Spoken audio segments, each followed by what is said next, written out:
અને આ બાજુ મોરબી જિલ્લાના હળવદ તાલુકાના સાપકડા ગામે વીજપોલ ઉભા કરવાના અને વળતર આપવાના મુદ્દે ખેડૂતો દ્વારા ઉગ્ર વિરોધ પ્રદર્શન કરવામાં આવ્યું। આ વિસ્તારમાં કુલ 18 જેટલા સ્થાનિક ખેડૂતોના કિંમતી ખેતરોમાંથી 765 કેવીની હાઈટેન્શન વીજ લાઇન પસાર થઈ રહી હોવાથી મોટો વિવાદ સર્જાયો। પાવર ગ્રીડ કંપની દ્વારા ઉભા પાકને થનારા નુકસાન સામે યોગ્ય અને પૂરતું વળતર આપવામાં આવે એવી માંગ સાથે મોટી સંખ્યામાં ખેડૂતો ભેગા થયા। ખેડૂતોના અંદર ભારે આક્રોશ પણ જોવા મળ્યો। હોબાળો પણ ખેડૂતો દ્વારા કરવામાં આવ્યો।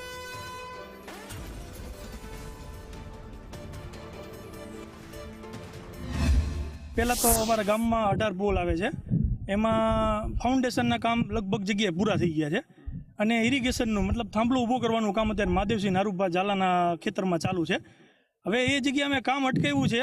અમને જે પ્રમાણે કીધું ને એ પ્રમાણે વળતર નથી આપ્યું। જ્યારે શરૂઆતમાં ફાઉન્ડેશનના કામ ચાલુ કર્યા ને તે પહેલાં અમને એક કમિટી બાગાયત કમિટી મતલબ સર્વે કરી અને મામલતદારનો રેવન્યુ તલાટી સાથમાં રહી અને સર્વે કરેલું।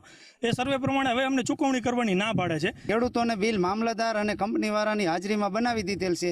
20 થી 52 લાખ રૂપિયા સુધીના બિલ બનેલ છે। તો અત્યારે અમે જ્યાં પ્રાંત અધિકારીમાં તો કે આ બિલ રહ્યા એ આ મુજબ નહીં ચૂકવવામાં આવે અને હાલ અમારી ખેતી કરવા લાયક જમીન રહેવા નથી દીધી। ખોદાણ કરીને મોટા મોટા પથરા કાઢી અને એમનામ છોડીને જતા રહ્યા છે।